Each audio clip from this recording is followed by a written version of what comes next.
o convite direto meu para a professora Fernanda Matias. Ela possui graduação pela UFPE, Universidade Federal de Pernambuco, um mestrado também lá, e assim como um doutorado. E, para quem não sabe, o ano passado ela ganhou um prêmio L'Oréal de Mulheres na Ciência, que é a maior honraria que as mulheres cientistas recebem no Brasil. Então, não tinha como não convidar a professora Fernanda. Ela trabalha na interface de neurociência e física. A gente se conheceu num evento aqui no ICTP, em 2019. Tem sido um prazer. E, além disso, ela faz parte da comissão GEDAI, da SBF, que trabalha com inclusão e diversidade na ciência. Então, ela vai poder falar de várias coisas para vocês aqui hoje. Eu tenho um prazer de chamar ela para a palestra.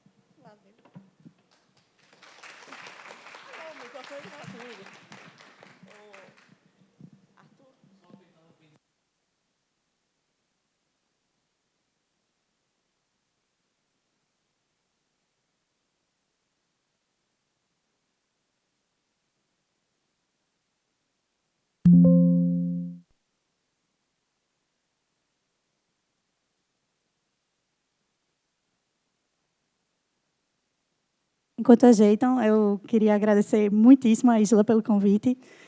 Foi muito legal participar do evento em 2019, abriu muitas portas em questões de gênero na ciência, e tenho muito contato com o pessoal da UFBA, a professora Flora, a Suani, no Rio Grande do Sul, a professora Márcia Barbosa. Quem quiser depois conversar ou sobre temas da palestra ou sobre questões de diversidade, tento ser bastante disponível. E agradecer muito a organização, achei o evento maravilhoso. Se preocuparam de verdade com questão de diversidade, porque, às vezes, a preocupação, aí tem uma mulher lá. Tá bom, melhor que não ter nenhuma, mas, assim, teve toda uma preocupação geográfica de palestrantes, de participantes, e vocês estão de parabéns, está tudo excelente.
Posso ficar linda, pelo menos? Não, né? Tá ouvindo, né, pessoal? Aí você aprende onde puder aprender. A pessoa vem sem... Se não der, prende... Deixa eu ver aqui. Deu? Deu, né? Deu. Aí aperta no meio, no azulzinho. Aí pronto. E aí, o vermelhinho é o pointer. E aqui, passa os outros. Tá. 1h10, 1h20, 20 minutos, 10 minutos. Certo, eles ficaram de mostrar. Aí a Isla controla. Estou muito assanhada? Não.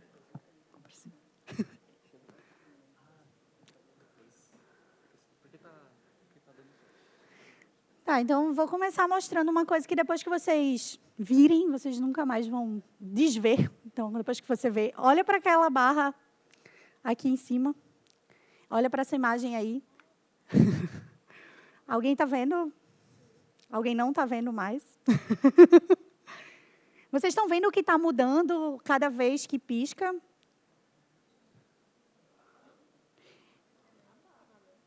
foi, eu falei antes, já sem querer. Mas algumas pessoas nem notaram, Que bom. Em geral, primeiro eu só digo olhar para a figura, né? Mas ainda tem alguém que ainda não viu o que está mudando cada vez que pisca? Tá, então vou contar, e aí já era, acabou o mundo. A barra, ela sobe e desce.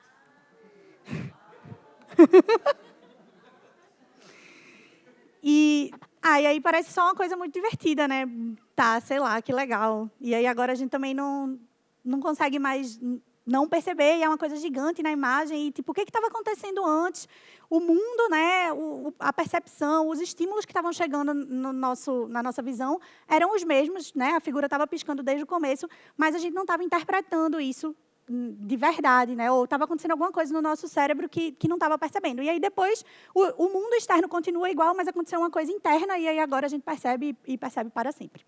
Então, parece só divertido, mas ao longo dos anos isso as pessoas passaram a tentar fazer ciência, né, para entender o que está acontecendo no nosso cérebro, usando o método científico para explicar coisas como essa. Então, tipo, como é que a gente consegue falar, ouvir, entender, aprender, lembrar? O que está acontecendo no nosso cérebro, né? Sei lá, maior pergunta, como funciona o cérebro? Então, meio que é isso que eu tenho estudado, e aí, lógico, é uma pergunta gigante, e se você quer fazer isso de maneira científica, você tem que dividir essa pergunta em perguntas menos interessantes, sentar no seu computador e passar horas lá ajeitando um programa que dá errado, mas dá para pensar em grandes questões de maneira, com um pensamento de física, pensando nessas grandes questões que, em princípio, nem eram mais filosofia do que ciência, e depois eram mais biologia, medicina do que exatas, e hoje em dia é essa super salada de várias áreas. Então, eu gosto de colocar a foto do Anderson aí, dessa ideia de more is different, porque esse é um pouco do pensamento do físico trabalhando na neurociência. Não é que a gente vai tentar descrever todos os íons que estão sendo trocados nas células, né, todos os canais iônicos. Então, tem químicos e biólogos que passam a vida estudando canais iônicos específicos de trocas de sódio, potássio, que está acontecendo em uma quantidade altíssima de neurônios no nosso cérebro. Mas a gente pode pensar em olhar propriedades emergentes como um sistema coletivo, né? E a gente pode pensar em coisas com essa ideia de que mais é diferente, de que a gente pode explicar coisas e podem surgir fenômenos que não poderiam ser explicados, talvez, do ponto de vista só de conhecer posição e velocidade de todos os átomos do mundo em um dado instante de tempo. Então, o meu trabalho, em geral, fica pensando nessa questão que seria conectividade funcional e conectividade estrutural, que é o nosso cérebro, ele muda, ele é formado basicamente de neurônios e sinapses, então isso é o que é importante para a gente, né? Os neurônios vão ter atividade elétrica e vão se comunicar através de sinapses, vão enviar essas atividades elétricas, e a gente vai poder pensar isso como uma rede, um grafo, uma rede complexa. Mas essa rede, apesar dela mudar, a gente criar novos neurônios, novos nós, novas sinapses, né? Novos links, ela muda devagar. E a parte funcional, o fluxo de informação, o fluxo dessa atividade elétrica, ela muda, se você pensar na rede funcional, de onde está indo informação para onde, ela muda muito rápido. Então, está indo informação da parte visual do cérebro de vocês, quando vocês veem a imagem ou veem o que eu estou falando. Está indo informação da parte auditiva do que você está me ouvindo, elas estão se juntando em algum lugar e sendo processada para formar uma memória. Amanhã você vai lembrar do que eu falei ou não, para formar um aprendizado mais longo. E isso é muito rápido. Se, de repente, alguém gritar fogo e a gente tiver que sair correndo, você rapidamente vai mudar toda essa rede que estava fluxo de informação visual e auditivo para você aprender e lembrar, vai ser para você correr e vai tudo para a sua parte motora, né, e a gente consegue mudar isso muito rápido. Então, a gente pode pensar cientificamente sobre como você trata redes que têm uma estrutura fixa, bem definida, anatômica, né, que está mudando devagar, mas que em cima dela tem uma atividade, uma estrutura funcional, uma estrutura efetiva, que a gente chama desse fluxo de informação. Então, a atividade, digamos assim, da rede, ela vai ser diferente. Como tráfego, né? Tipo, as ruas da cidade estão lá o tempo todo, ou mudam muito devagar, mas o fluxo de trânsito, o fluxo dos carros muda ao longo do dia, e você pode estar interessado em saber como se meter naquele sistema, né, fazer intervenções para que melhore o trânsito ou como evitar certas coisas. Então, de novo, são problemas que podem estar num grupo aí de universalidade da física juntinho. Mas, em geral, eu vou falar de cérebro. E aí, especificamente, em eletrofisiologia, falando em cérebro, eu escolhi fazer a ponte de análise de dados e simulação computacional. Então, o que é isso? Você pega experimentos reais, né, tipo com pessoas ou com animais, onde foi medida a atividade elétrica. Então, a gente bota as pessoas para verem aquela barrinha que sobe e desce e faz uma imagem da atividade elétrica do cérebro, do que está acontecendo quando a pessoa está vendo a imagem. E aí você pode fazer, por exemplo, isso antes da pessoa perceber que a barra está mudando e depois, quando a pessoa já percebeu. E aí você quer olhar para aquele sinal elétrico agora, fazer uma análise de sinais e ver se você encontra propriedades diferentes naquele sinal. Então, média, desvio padrão, entropia, complexidade, à medida que você quiser. Hoje em dia, machine learning, né? Só bota numa caixa preta lá e vê quantas vezes você vai acertar que aquelas pessoas já perceberam que a barra está mudando ou não. E aí isso vai abrir para diversas outras coisas. Você vai poder pensar em pessoas com uma certa doença, pessoas fazendo uma certa atividade. Você vai poder analisar esses sinais com essa ideia de tentar olhar para o sinal e inferir alguma informação dali. Ou começar a entender que regiões específicas do cérebro estão fazendo o quê. Então, qual é a região mais importante para você perceber que a barra agora está mudando? Ou qual é a região mais importante quando você tem Alzheimer e começa a esquecer, né, o que está mudando ali? Bom, as perguntas são diversas. E aí, com esses sinais, você pode trabalhar junto com a ideia de modelos. Então, a gente tem uma ideia de como os neurônios funcionam, desde 1950, que foi um prêmio Nobel, talvez eu fale mais para frente do modelo específico.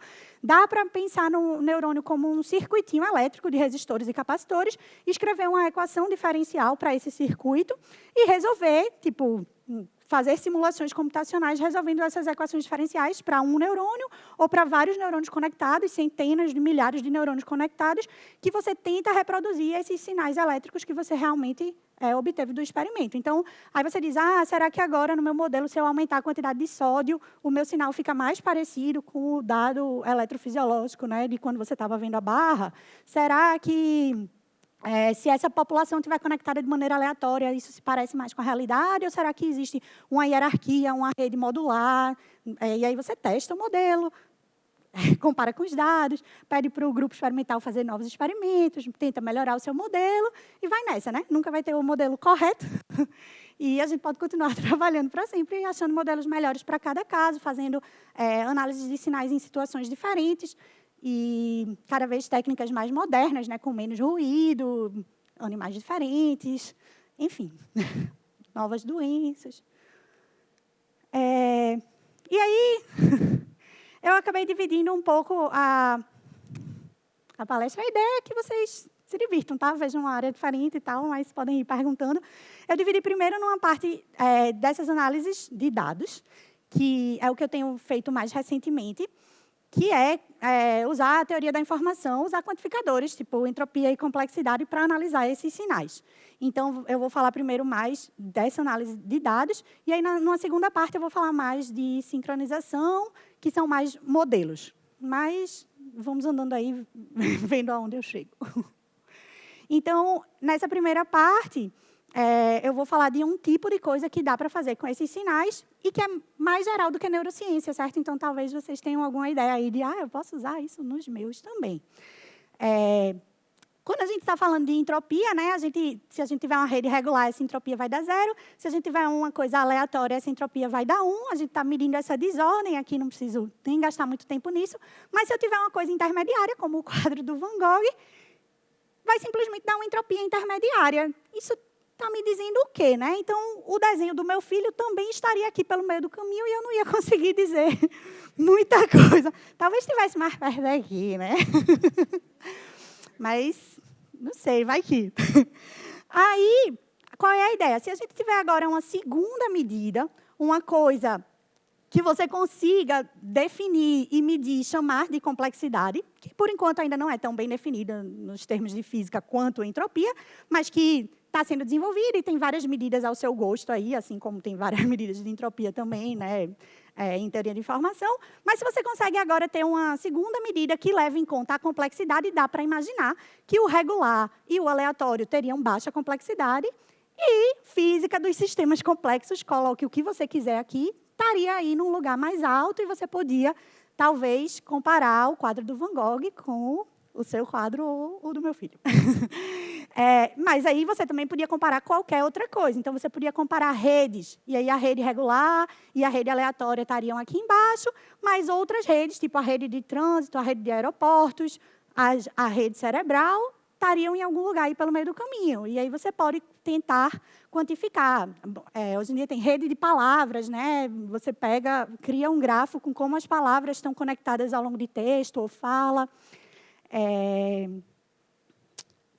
Enfim, você pode pensar, como é que a rede funcional do seu cérebro mudou depois que você viu a barra? Agora você percebeu, você tem a percepção disso.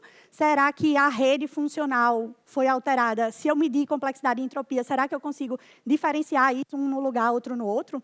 Tipo, será que essa variabilidade entre pessoas é suficiente, né? Será que só a cada pessoa você perceberia? Será que se eu só colocar aqui no plano a complexidade e entropia de todo mundo antes de ver a barra e depois de ver a barra, eu consigo separar e dizer, essa nova pessoa aqui, ela já percebeu a barra? Bom, é uma maneira de quantificar coisas. E você pode fazer isso usando séries temporais. Então, não só a rede de como as regiões estavam conectadas, mas o próprio sinal elétrico que saiu lá. Então, as pessoas falam entrar em alfa, né? Quando seu cérebro está aparecendo muitas oscilações de ondas alfa, porque é uma frequência de 10 Hz que aparece muito quando a gente está prestando atenção. E aí, a parte das pessoas imaginarem, né, sair da ciência num instante, as pessoas pulam já para uma coisa mágica. Mas você pode só pegar a série temporal e quantificar mesmo, e provavelmente a série elétrica do seu cérebro, medida por diferentes medidas, diferentes experimentos, vai dar com uma complexidade maior do que se fosse constante, só crescendo, ou se fosse totalmente aleatório. Beleza? Então, uma maneira de fazer isso, né? Vamos aprender alguma coisa hoje, pelo menos, né? Que dá para guardar. É você usar informação simbólica. É você pensar que, se você vai calcular a entropia, pelo menos para começar, né, você precisa de uma probabilidade log dessa probabilidade. Probabilidade de quê? Então, se você está estudando séries temporais, você tem uma série que cresce, decresce, que faz várias coisas lá. E se você usar essa ideia de simbolização, que eu acho bastante espertinha, você tem a sua série temporal aqui e você pode definir símbolos da série temporal. Então, você pode definir o símbolo crescer, crescer. Seria daqui, né? 4, 5, sei lá, 4, 5, 7. Então, esse símbolo que apareceu aqui, um símbolo com 3 pontos consecutivos, pode ser crescer, crescer, crescer. Mas também pode ser crescer e decrescer, que seria esse aqui. Aí ele pode crescer e decrescer só um pouquinho, ou ele pode crescer e decrescer um muitão, que seria esse aqui. Bom, você pode definir também quanto cresceu e quanto decresceu. Fazendo isso, se você escolhe 3 pontos consecutivos, você tem só essas 6 opções de símbolo.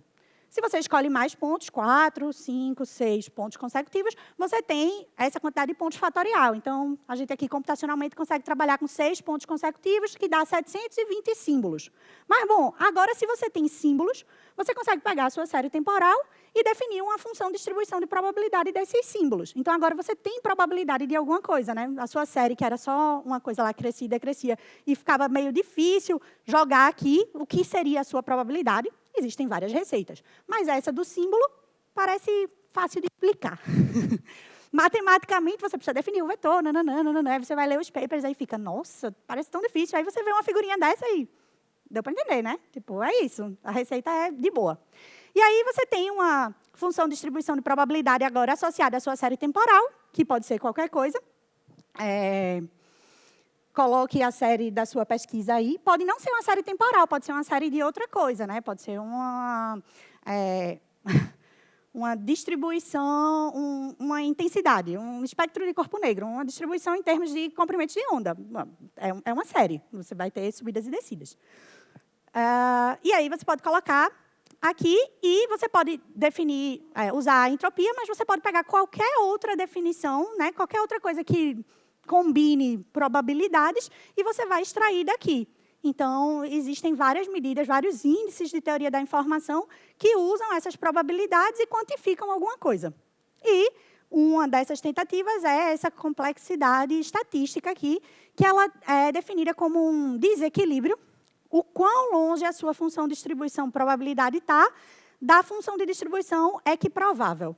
Então, o quão diferente a sua distribuição é da equiprovável é uma maneira de você definir complexidade, é essa que está escrita aqui, e aqui está escrita só ela. Então, você definindo assim complexidade em termos da entropia da sua própria distribuição e da distribuição equiprovável, você está dizendo um Kullback-Leibler parecido, uma desigualdade de histogramas. E você consegue agora, para uma dada série temporal, você tem um número para entropia, um número para complexidade. E você pode ir lá naquele plano e ver onde é que estava a sua série temporal, qual a complexidade dela, qual a entropia, fazer uma intervenção, ver se essa entropia aumentou, se essa entropia diminuiu. Uma coisa antes, você ainda pode, se você quiser, se você tem uma série suficientemente longa, em vez de você pegar agora todos os pontos da sua série, você pode fazer um downsampling. Você pode diminuir a quantidade de pontos. E aí, digamos, para a neurociência, a gente mediu a cada 1 milissegundo a atividade elétrica. Aí você tem uma entropia e uma complexidade associada àquela série temporal com essa taxa de amostragem de 1 milissegundo. Mas aí, se você faz um downsample agora e olha, a cada 2 milissegundos, você tem uma nova série temporal e você pode, de novo, definir os seus símbolos e associar agora um novo valor de complexidade, um novo valor de entropia, a você ter uma série com a taxa de amostragem de 2 milissegundos. Por que isso pode ser importante? Porque, às vezes, de 1 em 1 milissegundo, você está pegando só ruído, a coisa importante para o seu sinal está acontecendo a cada 1 hora. Então, você tinha muito ponto, você não ia achar tanta informação. Então, fazer essas mesmas medidas em escalas temporais diferentes também vão dar informação, se mostrou útil, para dar informações sobre escalas temporais importantes do seu problema, do seu sistema. Tá? Então, porque aqui vão aparecer alguns gráficos que eu vou ter uma série temporal e eu não vou ter só um único valor de complexidade e entropia associado a ela. Eu posso agora ter vários valores para as diferentes escalas temporais que eu analisei. Oi. Como é que eu sei que o tempo de 1 hora era melhor que o de 1 milissegundo? Às vezes, no mundo ideal, você acha uma complexidade máxima. Né? Tipo assim, a complexidade ela vai aumentando de acordo com a sua taxa de amostragem, e aí em 1 hora você chega. Mas, às vezes, não é a máxima que é a melhor. Então, não tem uma resposta padrão, a gente procura, mas às vezes fica dando muito perto do aleatório. Né? Fica dando na parte do gráfico que é entropia, aqui, o random, né? Aí você vai fazendo a sua taxa de amostragem, vai tirando pontos e ele vai andando mais para cá. Ou seja, antes você estava pegando muita informação que era relativa a ruído, e agora talvez você esteja pegando informação mais alta. Com um sistema bem controlado, tipo, se você faz a simulação de um sistema caótico e vai adicionando ruído devagar, você vê bem direitinho descendo para cá. Com o sistema real, às vezes você não sabe se o ruído é importante também, se a característica daquele sinal é ser ruidoso. Então, para quem é muito matemático, assim, é um negócio meio sujo. dá um pouco de nervoso. Tanto quando eu comecei nessa área, o meu projeto era em sistemas dinâmicos, assim, e aí eu quero um modelinho, eu quero uma equação para eu resolver, usar um método de Ruji-Kuta lá, fazer bem direitinho, eu tenho certeza que está, né? Eu quero só um sistema dinâmico. Mas aí eu fui gostando da parte suja e gostando da análise de dados, da neurociência. Então, assim, meio que você vai um pouco pisando fora da física, é um terreno meio tenebroso, você não tem toda a segurança matemática ali de não, né? Tipo, tudo está explicado e robusto. Tem vantagens e desvantagens e é meio que o gosto, né? Algumas pessoas realmente da área ficam na parte bem controlada, assim. E não sei, mas aí também é isso. Às vezes você quer, sei lá, responder perguntas que não dá para fazer um modelo com equação diferencial para Alzheimer, né? Mas dá para você fazer análise, e talvez eu mostre um pouquinho, mas dá para você fazer esse tipo de análise com dados de magnetoencefalograma de pacientes que têm Alzheimer. Tipo, uma aluna minha de doutorado está fazendo isso. Por sorte, a gente tem os dados de uma colaboração e tal, e aí, tipo, você consegue fazer análise de séries temporais dessas coisas e talvez descobrir, né? Não é que a gente vai achar o diagnóstico fechado, mas vai achar diferenças estatísticas entre os grupos, tentar procurar se dá para quantificar isso aí no plano e só com um modelinho, só com uma coisa matemática, por enquanto, né, também se procura, assim, sabe? Tipo, tem algumas pessoas na neurociência, tem até um grupo forte aqui na USP, o Neuromate, que é em busca de uma matemática nova para o cérebro. Então, sei lá, assim como se desenvolveu matemática para coisas específicas ao longo da história, né, sei lá, Newton, Boltzmann, imagina-se que vá surgir uma matemática nova, probabilística, esse grupo em geral acha que isso, mas podia ser de outra coisa, que vai descrever o cérebro. Mas, por enquanto, estamos bem longe. Estamos no terreno sujo, movediço. Então dá para brincar com isso, com a série temporal, a sua escolha. O que a gente tem feito, isso é um estudante de doutorado, analisar, nesse caso, dados de pacientes. É um grupo de pacientes com déficit de atenção e um grupo de voluntários controle. Então, por hora, a gente está fazendo só a caracterização dos voluntários, talvez, em algum momento, tentar entender o que muda com déficit de atenção, mas a ideia é, porque essa tarefa aqui, a gente já tinha investigado com dados de macaco, talvez eu fale um pouco também no próximo slide, mas enfim, a pessoa vai lá, a pessoa saudável, pode ir, qualquer um se voluntaria, coloca esse eletrodo na cabeça, não sei se vocês já viram, né? Tipo, e mede a atividade elétrica muito ruidosa, porque está por fora, né? E ela tem que fazer uma atividade do tipo go, no go, que vai aparecer uma imagem, depois vai aparecer outra, e dependendo dessa combinação de imagens, ela tem que apertar um botão ou não. Então, digamos, se aparecesse A e A, é animal, ela tem que apertar. Se aparecer animal e depois pessoa, ela não tem que apertar. E aí a gente tem o sinal aqui ao longo de toda a tarefa. E aqui está cortado em janelas. Deveria estar desde o começo aqui, do comecinho, mas só acreditem em mim. Esse lugar é onde apareceu a segunda imagem. Então, onde aparece essa primeira imagem, quando a gente coloca as séries temporais do grupo que vai ter que apertar e não vai ter que apertar, a gente não devia achar diferenças estatísticas significativas nos sinais.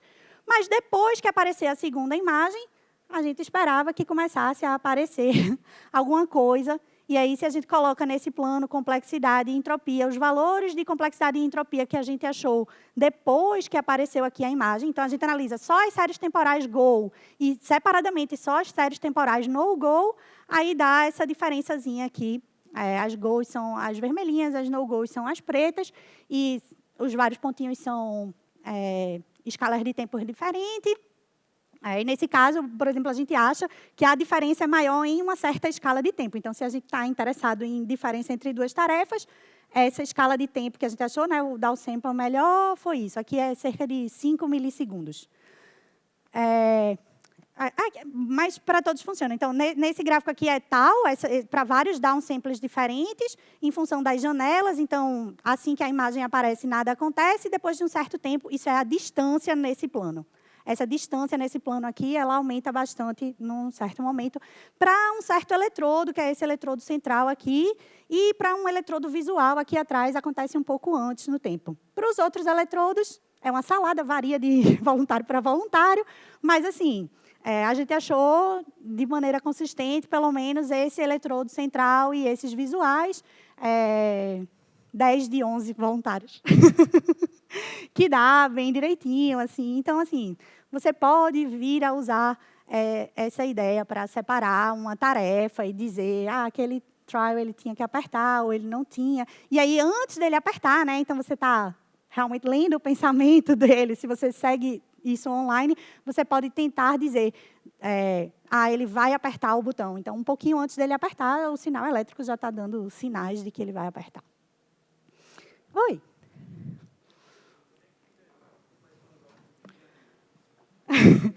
Nossa, Então, isso é super válido. Eu posso conversar, né? Tipo, bom. Desculpe interromper, vou só pedir para ele repetir. Obrigado, para poder ficar no YouTube. Voltar no slide, só para... Porque a senhora mostra no slide que a imagem apareceu no momento, a pessoa recebe a resposta, né? Mas tem um tempo do cérebro formular aquilo ali, mas ela disse assim que você consegue dizer se ele vai ou não apertar. Isso. Aí fica a pergunta, onde é que tem o livre-arbítrio da pessoa, do tipo, dizer assim, se a decisão decisão foi dela mesmo ou não, ou se foi algum mecanismo, digamos assim... A verdade é que eu não mexi nessa pergunta, eu só transladei temporalmente ela, né? Ok. Tipo assim, antes da pessoa realmente apertar, existem vários sinais motores porque ela realmente precisa claro. mandar. A única coisa que eu fiz foi, um pouquinho antes desse sinal motor, eu detectei em uma outra região do cérebro. Certo. Então, mas eu não fui para antes da tarefa. Né? Ok, ok. Então, assim, a única coisa que eu estou dizendo é o seu livre-arbítrio ou a decisão que você achou que só foi tomada quando a gente viu apertar o botão, a gente já sabia que não era só quando aperta, porque algum sinal teve que mandar o músculo se mexer. Então, a gente já sabia que era um pouquinho antes de apertar. Eu só estou dizendo que é um pouquinho antes ainda, né? E tinha que ser, porque se alguém mandou uma informação para o músculo, essa informação demorou um tempinho para chegar. Quem foi esse alguém aqui? O que é que isso significa filosoficamente e tal? É uma pergunta científica ou filosófica válida e, de fato, tipo, existem grupos que estudam o máximo para trás que dá para ir e pessoas da filosofia tentando... Tem uma conferência de neurociência que é timing, é só sobre tempo. E aí, né, todas essas questões filosóficas de o que significa e tipo qual o tempo mais anterior que a gente consegue fazer é discutido e aí tem artigo mesmo, vamos tentar mudar o experimento para ver se a gente consegue ainda antes, né? Sim. E pequenas mudanças no sinal elétrico que as pessoas tentam. Coincidentemente, no pós-doc que eu fiz na França, que era um grupo muito grande de neuroimagem, então fazia ressonância magnética, fazia magnetocefalograma, eletrocefalograma, tinha um professor, um pesquisador principal que estudava isso. E aí, uma das minhas colegas estava fazendo doutorado nessas questões, então também por isso que eu ouvi um pouco mais. Mas, assim, vai longe do físico, né? Tipo, a gente da física fica meio... Falta base teórica até para essa questão. Oi, professora, só para complementar a pergunta dele, quando a gente mexe com a EG, a gente tem que fazer um baseline. E nesse baseline, geralmente, tem as características de sinais daquela pessoa. Então, como é que você separa o sinal, por exemplo, nesse caso, de antes da tarefa, dos sinais daquela pessoa? Eu separo pouco. Para a gente aqui, o que eu faço é medido 300 milissegundos antes de aparecer essa primeira imagem. Então, nesses 300 milissegundos, ele nem viu imagem nem nada, ele só acendeu uma luz dizendo a tarefa vai começar, né? Aí, esse sinal aqui eu quantifico e uso como threshold das minhas distâncias. Não está aqui a validação estatística, mas tipo, a gente acha qual é a média de distâncias que ocorrem nisso e, tipo, 5 desvios padrões para cima ainda não chegou perto desse que aparece depois.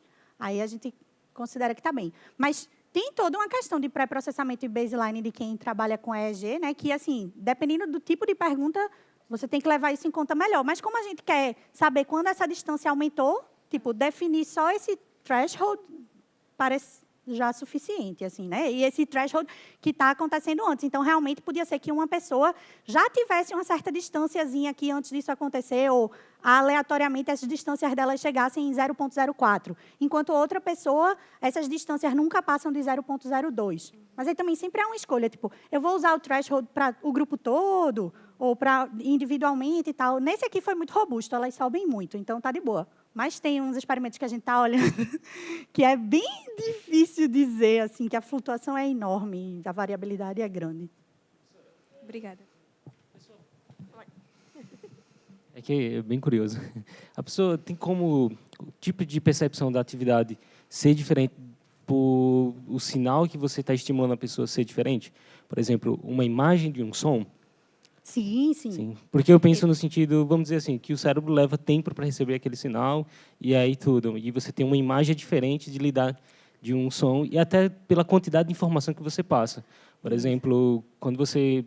Eu digo isso por causa de uma pessoa que fala, normalmente só consegue transmitir um tipo de sinal por vez, por causa da língua. Mas se você for falar com pessoas que conversam em sinais de Libra, ela transmite uma imagem durante a sua conversa. Então, a percepção que ela tem de um diálogo é totalmente diferente. E aí eu me refiro a isso, do tipo de percepção do cérebro identificar aquele tipo de sinal. São várias perguntas científicas juntas, sem talvez perceber.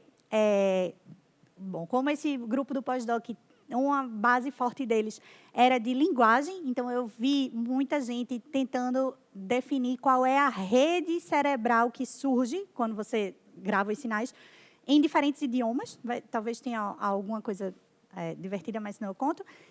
Se é chinês, se é inglês. Mas aí também em questões de Libra, então de gestos, não estavam fazendo exatamente com Libras lá, mas estavam fazendo com coreografias. E aí, tipo, é diferente, né? Você está entendendo, existe uma comunicação, e eles faziam com profissionais de dança mesmo, que, né, tinha cada coisa.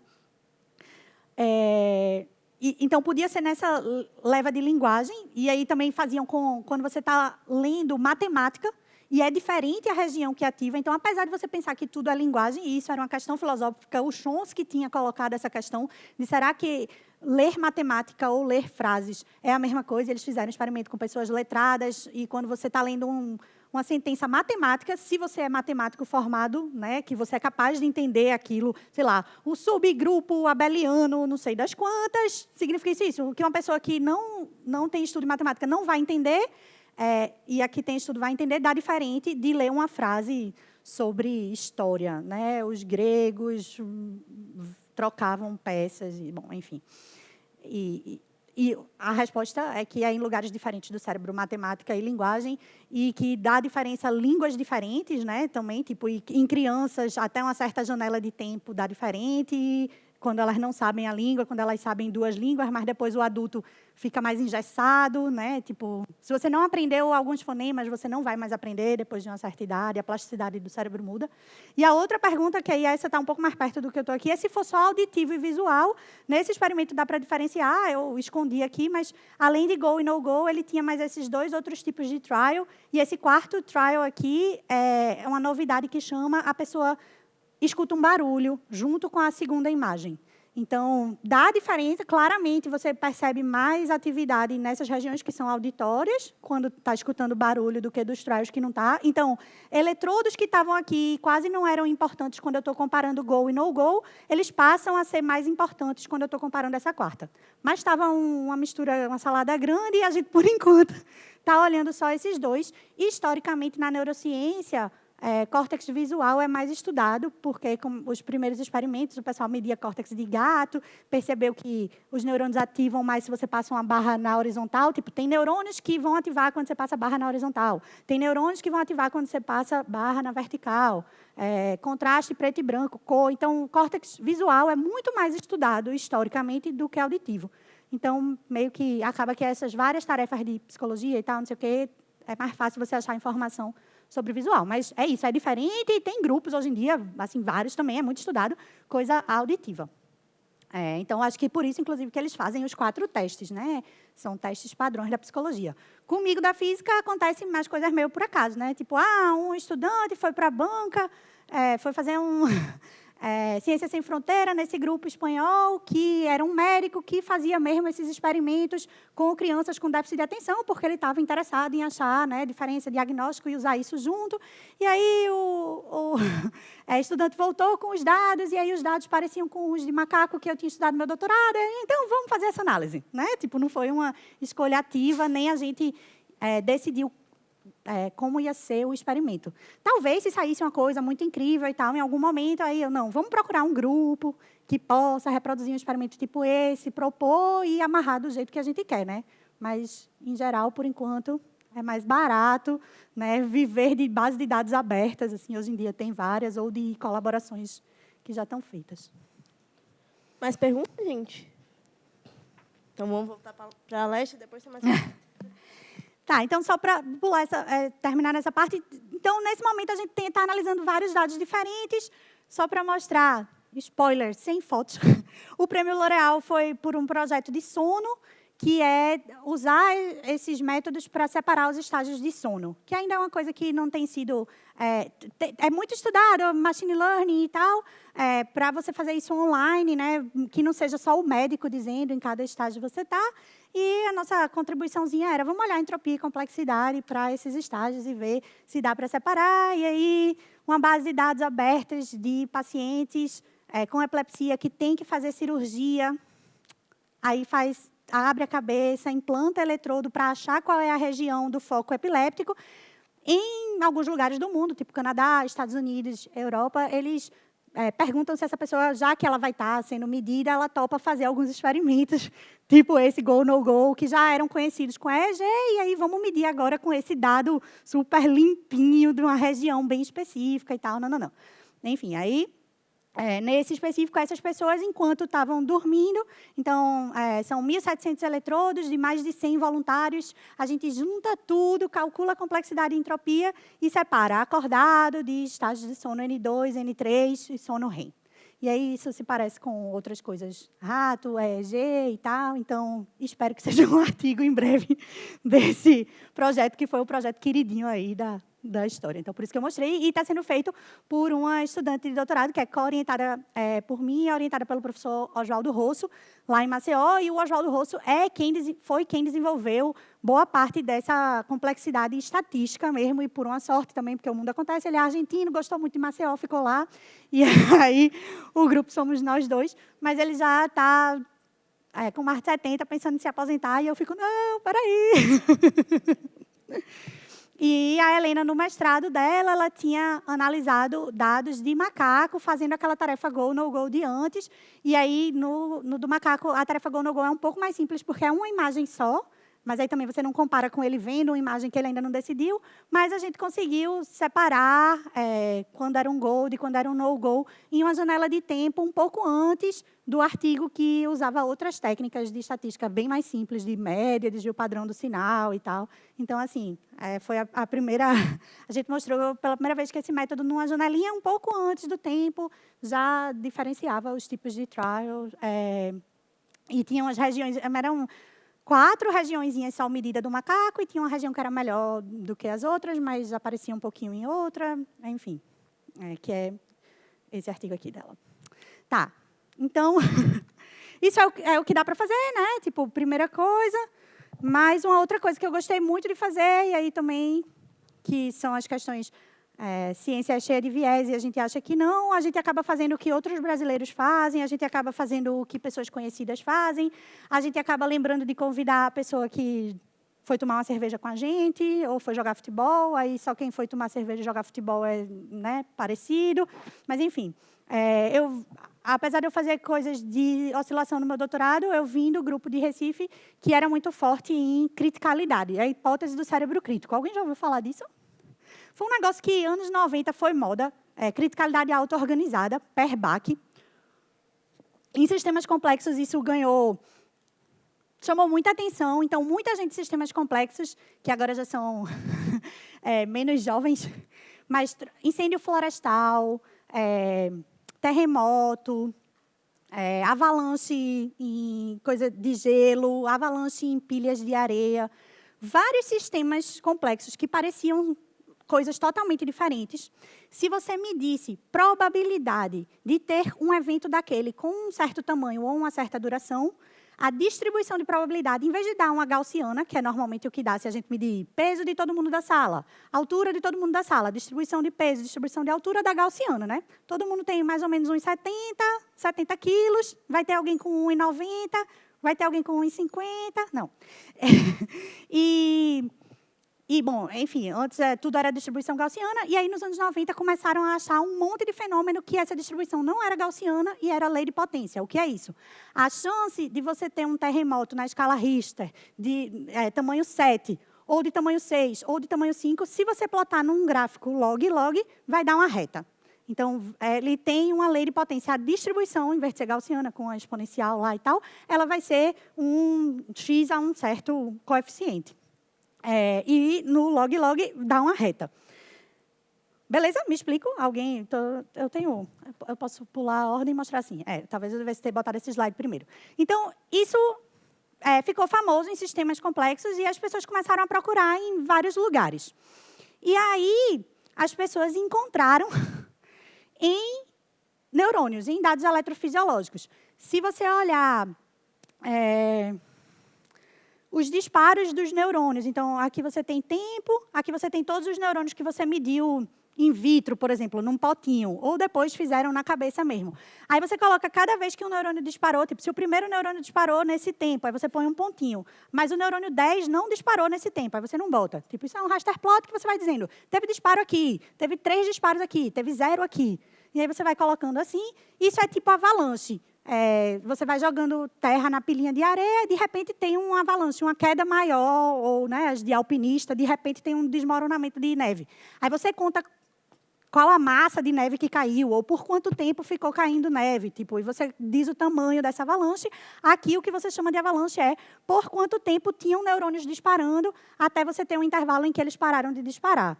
E aí, dava a lei de potência. Então, avalanches ou períodos em que tinham neurônios disparando mais longo, tinham probabilidade menor de acontecer do que períodos curtos em que tinham neurônios disparando, mas essa probabilidade dá certinho numa reta. E aí as pessoas começaram a falar, obedece também uma lei de potência, como terremoto, como incêndio florestal, como essas várias coisas. Deve ter alguma coisa aí meio universal de física. E começaram a associar com, ou mesmo antes de acharem em neurônio, com uma certa transição de fase. Então, vamos estudar isso à luz de mecânica estatística, de transições de fase. Será que dá para a gente estabelecer um parâmetro de ordem e olhar quando é que esse sistema está passando de um estado para o outro? E aí isso ganhou essa conversa aqui de cérebro crítico, e as pessoas começaram a dizer, talvez, porque tem essa distribuição de probabilidade, o cérebro opere próximo a uma transição de fase, e aí começaram a surgir perguntas, que transição de fase seria essa, o que isso significa, como é que a gente acha assinaturas mais robustas, mas a explicação que eu gosto de por que faz sentido o cérebro ser crítico, é que se você pega um modelo de neurônios que vão passar informação para outros neurônios e para outros neurônios, tipo assim, eu cheiro o meu café, e aí os primeiros neurônios do meu nariz vão mandar essa informação para um lugar no córtex, que vai mandar para um outro lugar, então essa informação vai passando até eu perceber que o que eu cheirei foi café. Então, a gente trabalha com neurônios excitando outros neurônios, e aí dá para imaginar que nesse modelinho a gente tem que estar em um lugar intermediário para que, se o cérebro fosse subcrítico, eu ia precisar 1 bilhão de moléculas de café enfiada no meu nariz para eu perceber, para essa informação chegar lá no meu cérebro e eu perceber que tinha café. E se o meu cérebro operasse num supercrítico, eu ia sentir o cheiro do café de manhã e ia passar o resto do dia sentindo o cheiro de café e relembrando aqui o cheiro do café. Então, a gente devia estar operando em um lugar intermediário. Quem assistiu Game of Thrones? Ninguém, já estou ficando... muito obrigada. Esse café esquecido aqui, se a gente fosse super crítico, ia estar todo mundo sentindo o cheiro dele o tempo todo, mas talvez a galera seja subcrítica e ninguém percebeu. Mas então, tipo, com esse exemplo de... né, provavelmente a gente está num lugar intermediário, e aí existem vários modelos matemáticos que você faz isso, e aí, de fato, ocorre uma transição de fase, quando você tem uma coisa analítica mesmo, em que, se, em média, um neurônio ativo excita um outro neurônio... Oi. Só para eu terminar a frase. Então, se, em média, você está nesse lugar que a excitação nem morre muito fácil, nem cresce loucamente, o seu sistema passa por uma transição de fase, tem assinaturas de criticalidade, tem leis de potência, e aí talvez o cérebro fizesse sentido estar aqui de alguma maneira. Essa análise de criticidade, né, de criticalidade, ela é para determinadas sensações, tipo, específica para essa sensação? Por exemplo, determinado cérebro reage a essa sensação aqui dessa forma, tipo, subcrítica ou crítica, ou é de um modo geral, tipo, a todas as estímulos? Porque eu falei de cheiro, né? Mas Isso. Aí tem experimento parecido com visão. Tipo, visão a gente consegue ver de... O lugar está muito escuro, tem pouquíssimos fótons, a gente já consegue ver. Até um dia muito claro, a gente adapta e consegue ver também. Tipo, essa faixa dinâmica que chama também da lei de potência, também da assinatura de criticalidade. Então, assim, em mais de um sentido, pelo menos, né, dor, teste de dor, as pessoas já fizeram, aparecem em vários sentidos. Não, mas, no caso, essa análise vai ser individual para cada sentido, para cada pessoa, ou ela é uma análise, assim, funciona no cérebro para todos os tipos de sensorialidade, assim? Se todos os cérebros seriam críticos? Não, quando você analisa essa criticidade, quando você analisa, ela é geral para todos os sentidos. Por exemplo, se eu fizesse análise do meu, daria para a visão, para a audição, Sim. Todos dariam a mesma criticidade ou cada sentido daria uma diferente? Por enquanto, parece que é a mesma. Quando olha o expoente específico da lei de potência, tipo, quanto essa reta está inclinadinha, você consegue juntar vários experimentos, com rato, com macaco, em lugar diferente de rato, em lugar diferente de macaco. E você consegue fazer elas colapsarem mais ou menos com uma lei de potência que é igual. Então, isso estaria dizendo que diferentes ratos têm a mesma lei de potência, então é a mesma transição de fase, é a mesma criticalidade. Diferentes neurônios em lugares visuais ou de outras coisas também teriam. Mas a resposta não é final, porque isso aqui está longe de estar fechado. E aí, de vez em quando, chega alguém, faz um experimento diferente e dá um expoente diferente. Ou não dá a lei de potência. Então, ainda é uma bagunça e a gente mostra o que é mais bonitinho. Mas existe uma robustez, assim, e existe uma tentativa específica de dizer qual é a classe de universalidade que essa lei está. Talvez eu não sei se eu tenho aqui, mas é porque o grupo especificamente de Recife, eles mesmos, por um tempo, achavam sempre o mesmo expoente, e aí depois começaram a achar outro, e aí mudou de... não sei qual era a transição inicial, mas depois para percolação, para um outro tipo de transição. Tipo, quando acharam um novo expoente, perceberam que talvez se encaixassem numa transição diferente da que pensavam desde o começo. Mudou de 1.5 para 2. Mas aí tem a ver com também, você não consegue medir todos os neurônios, você está fazendo um undersampling disso. E aí, nos modelos, se você faz isso, parece que mudou a classe de universalidade só porque você não teve acesso à informação inteira. Então, assim... A resposta é assim, tem uma certa robustez entre indivíduos e entre sentidos, mas, às vezes, aparece diferente e não se sabe ainda explicar quando é que muda, qual o motivo de mudar. Certo, obrigada, Pro. Nada. Aqui. Você falou que alguns experimentos mostraram que o comportamento muda para uma percolação, né? E aí a percolação ela é um fenômeno estocástico, né? É como se você tivesse uma esponja e você põe uma gota em cima e você vê o caminho que essa gota de água ou óleo percorre dentro da esponja. Então, e claro, também tem os fenômenos críticos também estão associados à percolação. Mas eu queria perguntar sobre a percolação. Então, os resultados que foram obtidos sobre a percolação implicam alguma forma de, por exemplo, transporte da informação de uma forma estocástica, alguma coisa assim? A resposta é não sei. Não sei se já sabem. Não sei se é só porque eu não estou a fundo nesses trabalhos mais recentes. E, nem é que eles acharam uma percolação, é que eles acharam uma transição de fase que chama percolação direcionada, que também nem é das que a gente estuda no padrão de mecânica e estatística. Então, mas o que eu sei é que o estado da arte de criticalidade é essa pergunta de se é crítico, que nem dá para ter certeza, né? Mas se opera em alguns momentos num estado crítico, que transição de fase seria essa? Então, até encaixar nas 15 transições de fase que se conhecem, já está difícil com os dados que se tem, porque é isso, tem variações dependendo de como o experimento foi feito. Talvez o que melhore...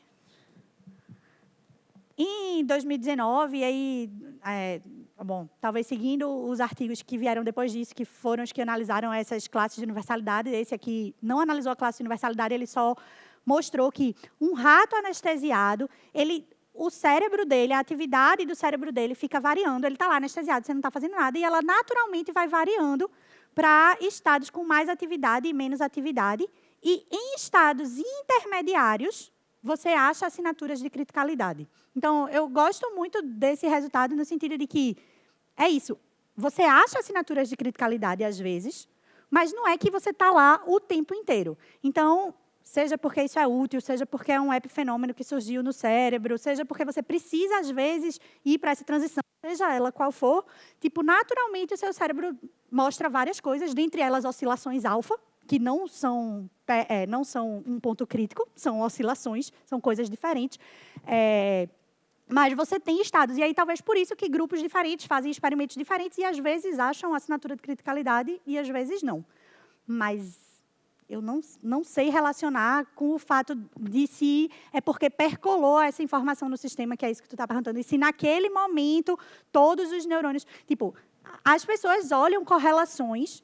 Nesses estados críticos, se você olhar correlações entre regiões distantes. Então, tem uma correlação de longo alcance que está associada com essas assinaturas de criticalidade. Sim, só Era isso. um comentário altamente especulativo, porque uma rede de neurônios lembra muito um caminho de percolação, né? Eu não sei se tem algum tipo de ordem, alguma coisa assim, mas a gente pode imaginar a informação passando por essa teia de aranha imensa que é, né? Aí seria um caminho, e como são muitas informações e estímulos ao mesmo tempo, lembra muito a percolação, né? Então acho que seria um caminho bem interessante, né?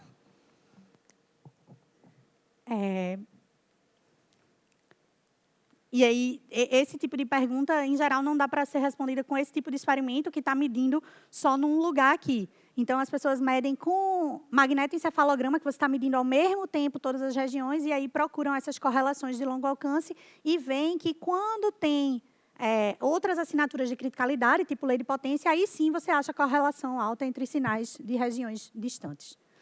Mas, bom, aí, o grupo de Recife viu nesses ratos anestesiados que tinham aumentos em que os neurônios estavam disparando muito juntinhos, muito sincronizados, assim, organizados. Tinham aumentos que eles estavam disparando de maneira bastante bagunçada e tinham aumentos intermediários aqui dessa atividade em que eles tinham assinaturas de criticalidade. Então, as leis de potência só apareciam para valores intermediários desse coeficiente. Esse coeficiente, você pega a taxa de disparo, quantos neurônios estão disparando em um certo intervalo de tempo, e você coloca o desvio padrão dessa taxa de disparo dividido pela média, e você define esse coeficiente de variação. Bom, esse coeficiente de variação, quando ele é alto aqui, é porque está todo mundo muito sincronizado, quando ele é baixo, é porque está todo mundo muito bagunçado, e quando ele é intermediário, ele está nesses estados que a descoberta desse PRL foi mostrar que esses estados intermediários dão leis de potência bonitinho aqui. E isso aqui, probabilidade em função do tamanho, do tempo da avalanche é 1,5. Esse expoente é um dos que determina qual classe de universalidade deve estar associada a esse sistema. E aí, esse 1,5 é o que na literatura se achava mesmo, não é um dos casos estranhos. Mas aí, com a conversa do que eu estava falando antes, me deu muita vontade de olhar para esses dados no plano complexidade e entropia, porque aqui está muito organizado, aqui está muito bagunçado, né? Aparece uma rede irregular, uma rede aleatória, e aqui no meio, será... Perdi o slide, né? Estava antes. Será que dá para colocar isso aqui em algum lugar e relacionar com isso? E aí, bom, como todo mundo colabora e tal, aí você liga, manda aquele e-mail amigo e, pessoal, tive uma ideia. Vamos olhar para esses dados com essa análise. Vamos fazer essa análise aí. E, adiantando a história, dá, né? Mas, enfim, é um artigo que eu acho muito legal, muito bonitinho, que vamos olhar complexidade e criticalidade, que aqui isso tem a ver. E a gente pega esses 3 regimes possíveis, muito sincronizadinho, muito bagunçado e intermediário. Na verdade, a gente pega a série inteira dos ratinhos, né? E calcula não só o CV agora, que nem eles calculavam para quantificar aqui, mas calcula também entropia e complexidade, com as ideias que eu estava falando antes. E aí a gente vê que a entropia ela decresce mais ou menos no que a gente esperava, né? Tipo, do muito organizado para o muito bagunçado, ela vai de 0 a 1, mas a complexidade ela tem um pico aqui. Então, isso é para o ratinho mais bonitinho, mas quando a gente coloca todos os ratinhos também dá. Então, a complexidade ela tem um pico quando a gente compara com o CV, que é justo o coeficiente que eles olham para dizer se tem assinatura de criticalidade. E aí, onde tem assinatura de criticalidade, a complexidade está maximizada. E quando a gente olha no plano complexidade e entropia, a gente vê aqui também que tem um certo pico, mas aqui, especificamente, não dá para dizer onde é que está a criticalidade, né? É só a maneira de antes que a gente estava usando complexidade e entropia para caracterizar. E aí, quando a gente junta todos os ratinhos, esse comportamento razoavelmente se mantém, e o CV que dá a nossa complexidade máxima está dentro do CV que eles acharam que dão as assinaturas de criticalidade. Então, a conclusão é complexidade é maximizada perto da criticalidade. Se é sorte, se tem alguma coisa a ver, se vai acontecer em outros sistemas, não sabemos ainda. Mas pareceu muito legal.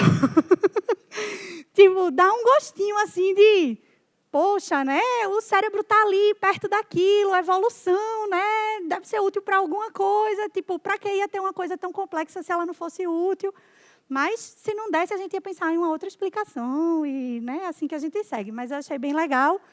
E aí começou a ter alguns trabalhos tentando olhar alguma relação entre essas assinaturas e complexidade. E, bom, enfim, um ex-estudante de doutorado de Recife está trabalhando já há uns anos nos Estados Unidos com o chefe que tinha feito os primeiros experimentos de lei de potência, e aí, porque ele conhece a gente, né, viu o paper, porque o chefe dele possivelmente não ia ver, e aí eles fazem técnicas muito mais modernas, que a gente ainda não faz aqui, de two-photo image, tipo, nos dados deles, e separam essas coisas, e aí ele usou as medidas de complexidade, e aí viu lá também que tem umas diferenças e tal, e aí publicaram numa revista muito melhor que a gente, assim, vai, né, mas, enfim, parece uma ideiazinha promissora. Aí, a gente pode fazer um modelinho de autômato celular, né, que tipo, faz um modelinho de neurônio que você coloca mesmo na criticalidade, e aí você tem um parâmetro que você mexe no seu modelo e você sabe quando o seu parâmetro é 1, está, de fato, na transição, e aí você calcula a complexidade e entropia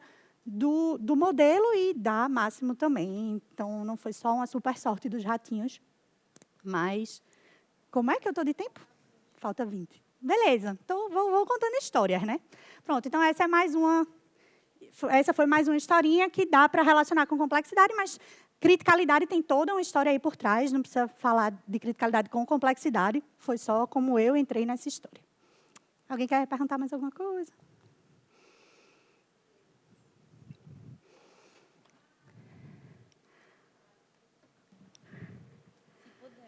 Posso, mas falasse o quê? Queria que explicasse um pouquinho sobre as diferenças nos dados encontrados para cada fase do sono e para o sono acordado. O que é que os dados trariam de informação para essas fases de sono? Por hora, o que a gente tem é que dá para separar nesse plano. Então, eu que não sou médica e não sei, olhando só para a série temporal, dizer em que estado do sono a pessoa estava. Se eu colocar aí agora, né, se você me dá a série temporal, eu faço essa conta. Se ele cair aqui, eu vou dizer que era uma série temporal de sono REM. Se ele cair aqui, eu vou dizer que era uma série temporal de quando estava acordado. Então, é uma maneira de classificar. Mas a gente podia tentar interpretar no sentido de porque acordado tem entropia maior e porque sonos mais profundos têm entropia menor e complexidade maior. Mas eu costumo dizer que é sempre assim. Se desse o contrário, eu ia pensar em uma explicação contrária também. Então, é meio até contraintuitivo, talvez, você pensar que acordado está mais bagunçado. A entropia aumentou, aqui é o meu mais bagunçado. Oi. Eu posso falar mais se tiver uma pergunta específica. Assim, não sei. Eu falo.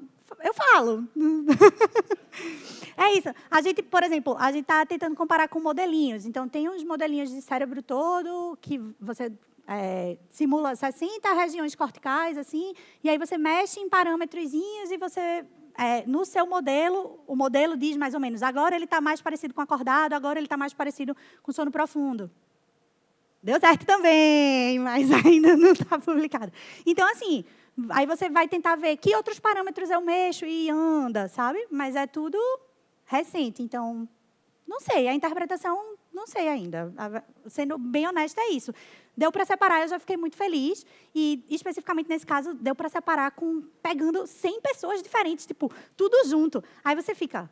Poxa, deu certo. Mas é quando você pega uma pessoa só, se ela não tiver uma quantidade muito grande de eletrodos na cabeça, porque você não escolhe nesse tipo de experimento, né? É o que a pessoa precisou para o caso médico. Aí, às vezes, dá errado para uma pessoa. Então, não quer dizer que esse método tipo, se você tiver uma única série temporal de qualquer lugar do cérebro, de qualquer pessoa, vai dar certo. Né? Mas começa a ter uma cara robusta de quando você junta tudo, tem uma assinatura. Mas aí, se você pega a pessoa individual, tem umas regiões que são melhores. Tipo, região frontal é melhor, separa mais, mesmo com poucos eletrodos. Mas, enfim, ainda não sabemos. Um pouquinho mais na formulação agora, você mesmo comentou que a medida de complexidade é algo não muito bem definido, é tópico de muita discussão até hoje, certo? Eu queria que você comentasse um pouquinho mais sobre a medida que vocês usaram no trabalho. É essa que origem está aí dela. escrito, mas eu Certo. posso botar onde tem mais equações dela, né? Essa aí. Perfeito. Qual que é a origem dela? Como que se chegaram nessa formulação? Não fui eu que desenvolvi, mas o Oswaldo Rosso, que é o argentino que está lá, ele... eu não sei se foi a primeira vez que fez, mas foi como colocou nessa ideia de plano complexidade e entropia, tá? Mas, assim, tem um outro argentino de um artigo um pouco antes que já tinha dado uma ideia parecida de fazer desequilíbrios. Então, assim, eu não sei exatamente qual o termo é exatamente do grupo. Mas eu não sei muito... O que se queria, né? Como é que você inventa uma medida? Você queria que a medida desse 0 para os 2 casos extremos, regular e aleatório. E que ela não desse 0 para casos de entropia no meio do caminho. Mas ela é uma medida que depende da entropia. Então, de certa forma, naquele plano não é totalmente independente. E é por isso que eu fico mostrando essas curvas aqui. Essa aqui, mas, na verdade, essa azul, ela é analítica, no sentido de que, se a complexidade depende da entropia, então existe, para cada valor de entropia, um valor mínimo de complexidade e um valor máximo que você não vai conseguir dar fora matematicamente, porque foi definido desse jeito. Mas o que ela quer dizer é, tipo, essa entropia de você pegar a função de distribuição de probabilidade que você tem e somar com a equiprovável, menos a sua sozinha e menos a equiprovável sozinha. Tipo, que se parece muito com a divergência de Kullback-Leibler. Aí a vantagem dessa aqui, não sei, já vi, talvez ela é quadrática, ela é positiva sempre e a de Kullback-Leibler não. Tem algumas vantagens matemáticas, mas podia usar outra. É uma curiosidade geral que eu tenho em trabalho de sistemas complexos, eu vou começar uma abordagem. Como eu escolho qual medida, num mar de literatura de medidas de complexidade, como que eu vou escolher qual abordagem eu vou ter num trabalho geral de sistemas complexos? Tá, então, uma dica, eu não sei como criaram, mas uma dica do que eu tenho visto é que quase todas que eu via as pessoas usando, elas iam linearmente com a entropia, no sentido de que elas continuavam dando ou alta ou baixa, ou inversamente com a entropia, mas assim, elas davam para o regular um limite e para o aleatório outro. E a vantagem é dar 0 aqui e maior em cima. Mas, assim, pode ser que tenham outras que também façam isso, eu não conheço. Mas o que eu conheço é literatura de anestesia, que as pessoas realmente tentam medir complexidade e entropia para saber como é que está saindo da anestesia. E aí, sempre, apesar de chamarem de complexidade, eram medidas que estão correlacionadas com a entropia. Tipo, não tem esse meio do caminho. E aí você não ganha o plano, né? Você continua com só uma coisa linear. Perfeito. Obrigado. Foi mal, não sei como... Ô, Fernando, eu ia pegar um gancho na pergunta dele, porque essas, em teoria de informação, o pessoal calcular, tem umas complexidades, até lembrando aqui o nome, Fischer-Shannon, Kramer-Hall, é isso mesmo? Aí tem outras, né? Aí tem uma tal de LMC, não é isso? Aí você especificamente escolheu essa, porque cada uma delas usa assim, uma usa informação de Fischer, outra usa entropia, aí a desentropia. Aí você gosta de calcular essa aí, mas poderia também calcular outras, né? Podia, é isso, né? Adicione aqui a sua série temporal e adicione aqui sua medida preferida e vamos conversar. Se quiserem, vou adorar. Mas se quiserem fazer sozinhos, também façam e se divirtam. Mas a gente usou Fischer, por exemplo, no trabalho do macaco. A gente calculou Fischer para todos e não dava muito claro. E aí eu posso comentar, Fischer leva em conta os vizinhos, né? Então, fica a probabilidade desse... Tipo, quão diferente é esse desse? Depois, quão diferente é esse desse? Ele é meio que essa soma, né? PI menos PI do vizinho. Então, é como se ele levasse em conta quão fácil é você passar de um padrão para o próximo padrão que é parecido com ele. É mais local, digamos assim. Esse aqui não importa muito esse local. Se você bagunçar aqui, a ordem dos padrões continua valendo. E aí, matematicamente, parece que esse ordinal pattern, do caso de Fischer, de algumas medidas que levam em conta essa ordenzinha dos padrões, dá coisas diferentes. Mas aí o que eu posso dizer só é que Fischer não tem um plano bonitinho. Nem Fischer com complexidade, nem Fischer com entropia, você tem esses limitantes muito claros do que vai dar. Então, sai um plano Mas a gente olha para ele, tem uns lá, e fica... Tá, tipo... Então, assim, até agora, porque já sai no script, né? Já sai de bônus. Então, até agora, os que a gente olhou para a ficha, não ficou claro como interpretar. Então, a gente não... E não separava melhor, né? Porque você podia imaginar, não, testa todas as medidas, e se o que eu quero é separar aqui, né? Vamos olhar em todas elas qual está separando melhor. Mas aí, tipo, até agora não rolou, mas é isso, pode testar todas. Inclusive, que Salles, né? Salles, Você pode usar, escolha a entropia que você quiser aqui. E se fosse de Salles, que essas leis de potência, que você mostrou que tem aquele cauda, braço, a cauda ali, é de Salles. Aí o pessoal, quem é da área gosta, né? Aí diz que é de Salles. Quem já não gosta, diz que não é. Né? Aí vai a polêmica aí, né? Mas poderia.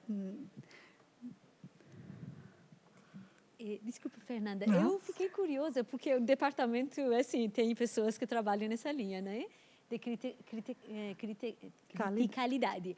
Eu lembro, teve um colóquio que Mauro falou, ok, a esperança é, tipo, pessoa com epilepsia, por exemplo. Esse ponto crítico pode ajudar a gente a dizer, assim, não falou que está provado ou não, assim, isso é esperança. Que, por exemplo, no momento de epilepsia, essa pessoa que fica...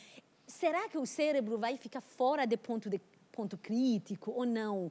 Será que existe algum experimento realmente, tipo, com epilepsia, alguma coisa assim? Então, com epilepsia é o mais fácil de testar, justamente porque são as pessoas com epilepsia que fazem essa cirurgia e que têm esse tipo de dado, né? Então, assim, dava para analisar.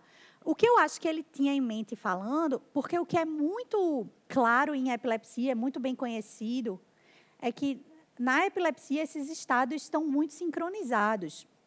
A epilepsia é um momento em que o cérebro dá uma atividade toda sincronizada, aí para, Então, tanto que eu que venho da escola, eu sou de sincronização e de oscilações, quando você faz um modelo, as pessoas dizem, mas não pode estar muito sincronizado, porque senão é epiléptico e é ruim.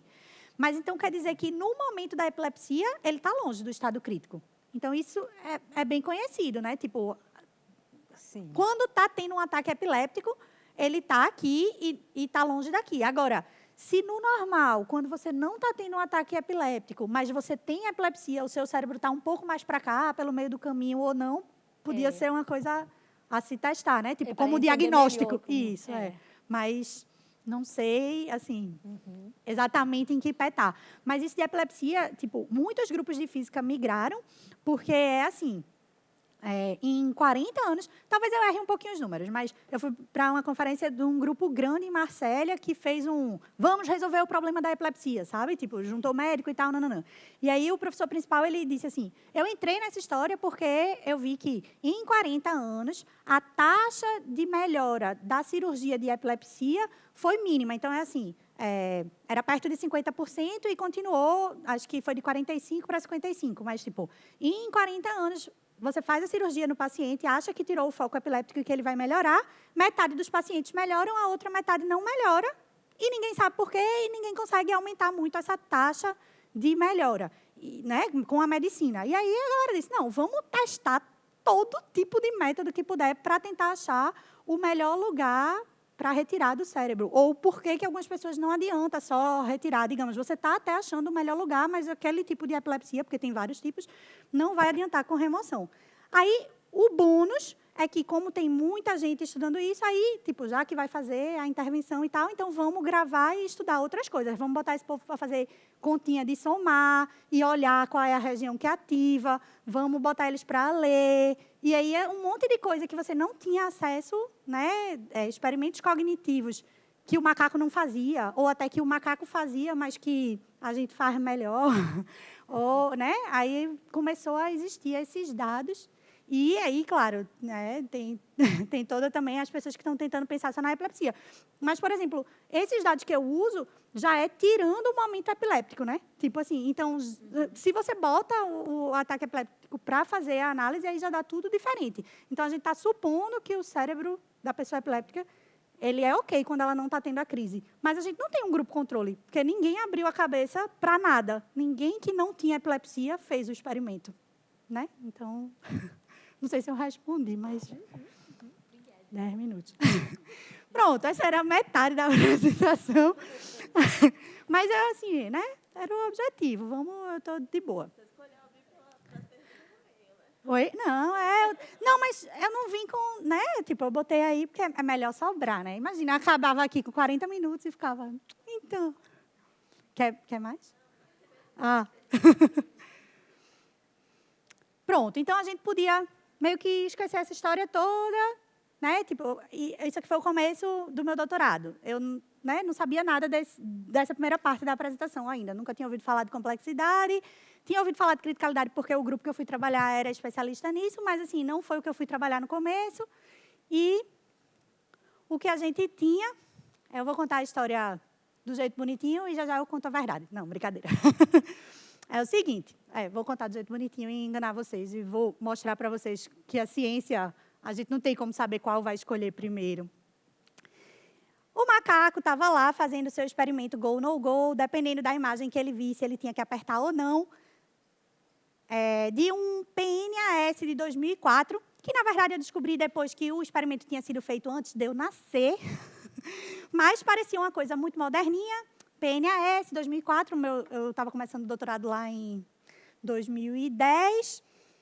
Eles tinham visto que, se eles olhassem 4 regiõezinhas do cérebro do macaco e medissem o fluxo de informação, a direção do sinal, a direção da atividade elétrica de uma região para outra, eles encontravam um aparente paradoxo, que era, às vezes, eles achavam que a região 1 influenciava a região 2, mas a diferença de fase entre a região 1 e a região 2 era negativa. Então, eles viam um pico de ativação na oscilação da região 2 acontecendo antes da região 1. O que isso quer dizer? Quer dizer que eles não sabiam que correlação não é causalidade.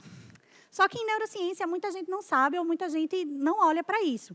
Que é, se você olha 2 sinais que estão correlacionados, eles podem ter diferença de fase positiva ou negativa. Correlação não implica direcionalidade. Você só diz que a atividade dos 2 está parecida. Então, se você tem 2 coisas oscilando, elas estão oscilando de maneira correlacionada, mas elas podem estar oscilando assim, com uma certa diferença de fase. Ou elas podem estar oscilando essa primeiro. Não tem problema nenhum do ponto de vista físico. Quando você adiciona medidas de causalidade, você tenta inferir que região está influenciando a outra. Mas uma região pode estar influenciando a outra e isso não tem nada a ver com a correlação e a fase que você achou. Mas, em geral, né, jornalistas, pessoas da neurociência, elas acham que, se a região A está influenciando a região B, então a diferença de fase que eles têm que achar tem que ser positiva, no sentido de que, primeiro, vai ter um pico da que manda, da sender, e depois vai ter um pico da receiver. Mas, em oscilações, em física, a gente já sabia que não. Só que, quando o pessoal olhava para esse sinal, eles publicaram um PNAS dizendo acontece essa coisa estranha aí. Às vezes, a gente vê uma região influenciar a outra aqui em azul e a fase ser do jeito que devia ser mesmo, mas, às vezes, a gente vê uma região influenciar a outra em vermelho aqui e a fase está invertida. Tem alguma coisa estranha acontecendo aí. E aí, isso aqui é uma região motora e uma região sensorial.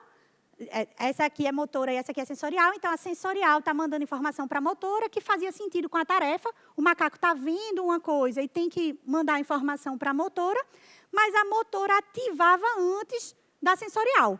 Mas o macaco já tinha aprendido a tarefa, isso já estava numa coisa de oscilação. Então, tipo, fazia muito sentido para a gente que isso não era nada demais. Mas estava aí nesse PNAS dizendo, a gente viu uma coisa meio estranha. E a gente começou a perceber que outros artigos talvez estivessem vendo isso e escondiam, né? Tipo, então não vou falar nada da fase aqui, porque eu não entendi essa fase. Aí, em 2012, saiu um Science dizendo, a gente achou uma coisa parecida com aquele grupo de 2004 lá, essa região aqui de trás influencia essa da frente, mas a fase dessa da frente está negativa em relação a dessa aqui de trás.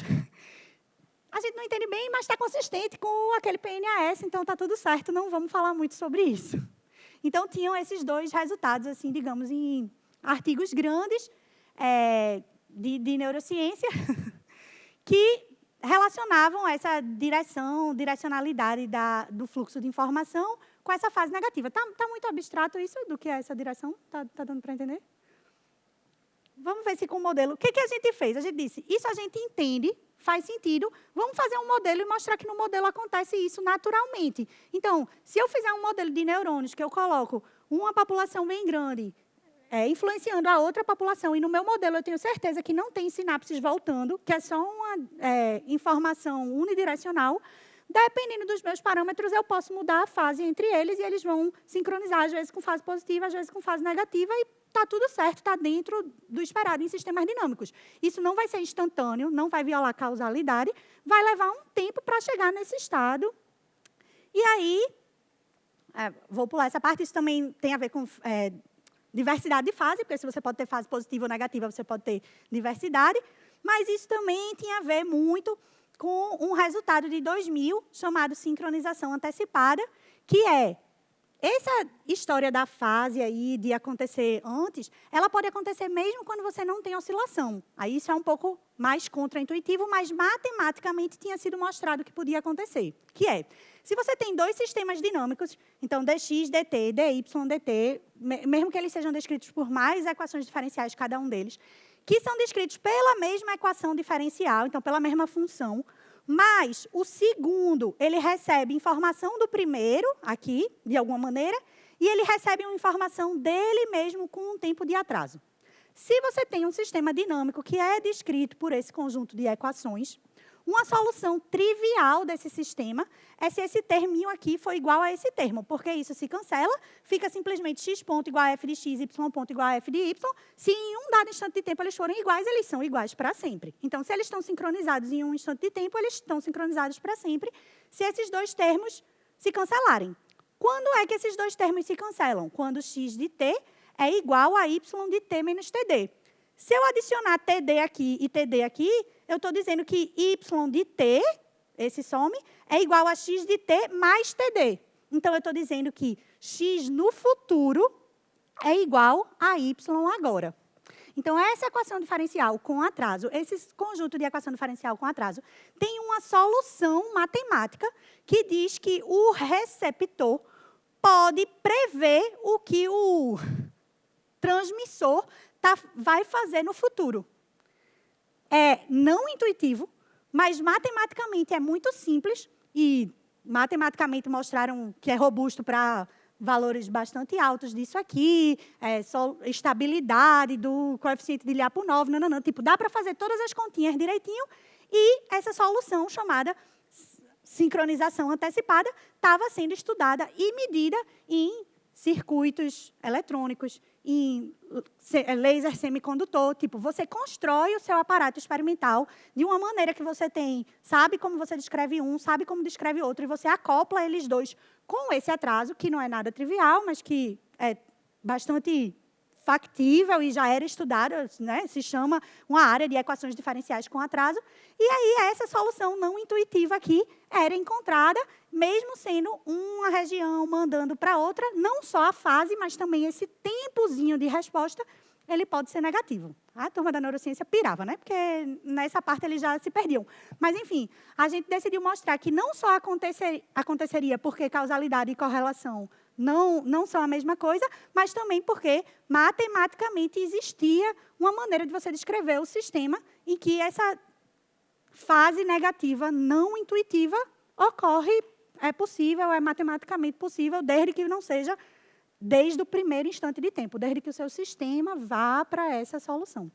Então, a gente fez circuitos eletrônicos, modelos muito simples de poucos neurônios, mas aí depois, para convencer a galera das regiões cerebrais, a gente fez modelos grandes com centenas de neurônios mandando sinapse para centenas de outros, essas coisas aqui oscilando na mesma frequência que tinham achado nos experimentos, ruídos bastante parecidos, e aí você tem séries temporais que podem ser bonitinhas, assim, que você vê a oscilação, ou você pode aumentar o ruído e bagunçar, mas o que você acha é que essa população aqui, que é a transmissora em preto, ela oscila, ela tem um certo pico, e dependendo dos parâmetros dessa segunda população, dependendo dessa retroalimentação lá, que é aquele y de t menos td, você consegue mudar o pico do vermelho acontecer antes do pico do preto. E aí você está vendo um fluxo de informação unidirecional com a fase que pode ser positiva aqui ou com a fase que pode ser negativa aqui, e você consegue comparar e tirar os mesmos números do pessoal do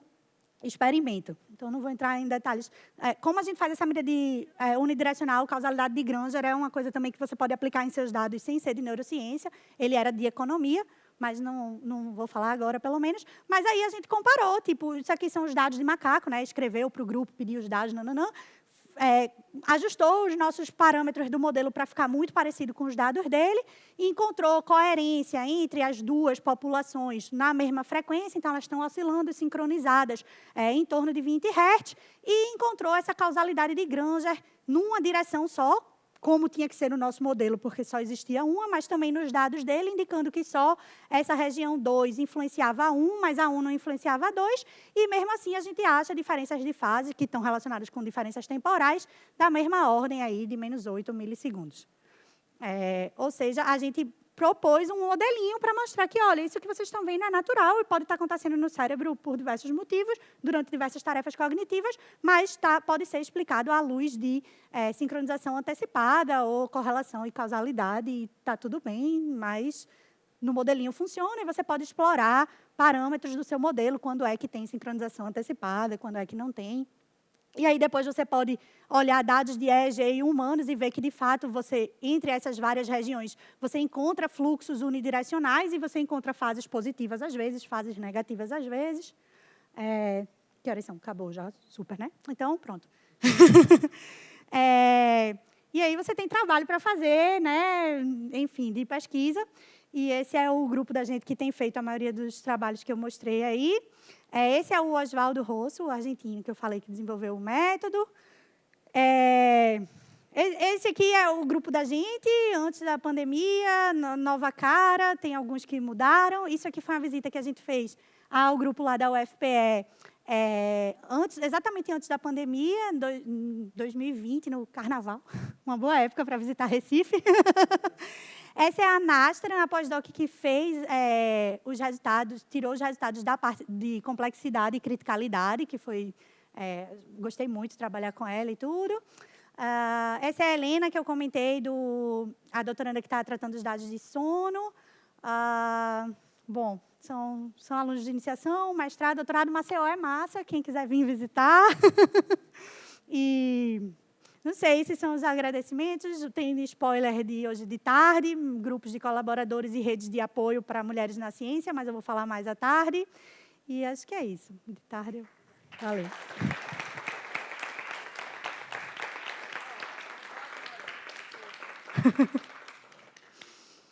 Vamos abrir para algumas perguntas, não muitas. À tarde a professora vai estar aqui ainda, a gente continua depois, para ele poder almoçar. Isla, ali em cima, eu acho. Levanta de novo que eu não vi. É ele, de branco. Bom, muito obrigado pela apresentação, foi maravilhosa. Todas estão sendo maravilhosas, né? Enfim, eu vou puxar o gancho da minha pergunta com um episódio que aconteceu na minha vida, que uma vez eu fui apresentar um trabalho em um congresso, e eu submeti lá o trabalho, esperei ser aceito, ou não.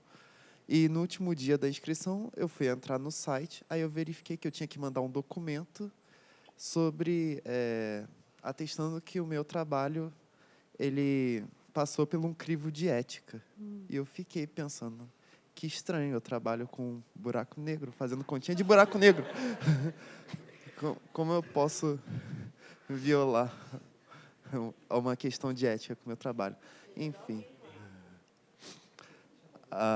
Aí a questão para você é se nessa análise de dados que vocês fazem, mesmo sendo algo que não mexa com pessoas, né, diretamente, se vocês têm que passar por alguma comissão de ética e, talvez mais importante, se vocês forem propor algo para alguém fazer, algo experimental, se tem que passar por esse crivo de ética também, como isso é feito? Sim, tem que passar.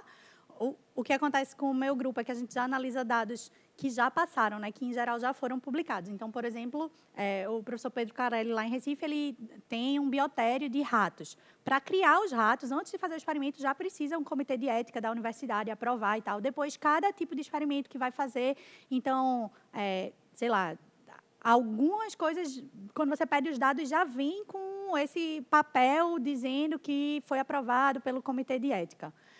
Alguns algumas revistas que eu mandei nem chegou a precisar mandar isso no sentido de já foi publicado, naquela revista já estava como autorizado, tipo, base de dados abertas. Eles já deixam lá com tudo que já foi autorizado. Então, eu nunca me preocupei em ir atrás. Sei que é bem burocrático, como quase tudo em universidade, né? É trabalhoso para quem faz o experimento. Mas posso até contar uma coisa engraçada. Esse EEG que eu mostrei bem rápido aí de fase, deu um maior trabalho, porque foi a história, o menino foi para a Espanha, trouxe não sei o quê. Um dos orientadores morreu, um nunca me respondeu, e aí a sorte é que tinha uma terceira que respondeu e mandou esse coisa do comitê de ética. Mas, assim, tipo, por um momento, já tudo escrito, tudo pronto, e eu fiquei, não vai sair por causa disso, assim, tipo, mas por um ano, um dos orientadores nunca respondeu. Da ciência, né? Sei lá o que aconteceu com ele, mas enfim. Aí eles mandaram a Universidade de Múrcia, carimbado, nananã, tipo, e a gente mandou para o Fiscal Review, nem precisou, assim, oficialmente, mas tem lá dizendo, né, sei lá, um código de ética. Oi, professora. Parabéns pela sua pesquisa, muito legal estar aqui conhecendo ela um pouquinho.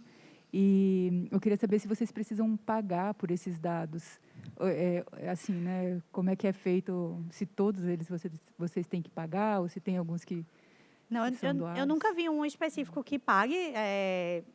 Nem sei como seria, mas os que a gente usou, chama base de dados abertas, é o grupo, ou porque o financiamento deles obrigava, ou porque eles são legais e decidiram fazer isso, deixa disponível em algum site, em algum repositório.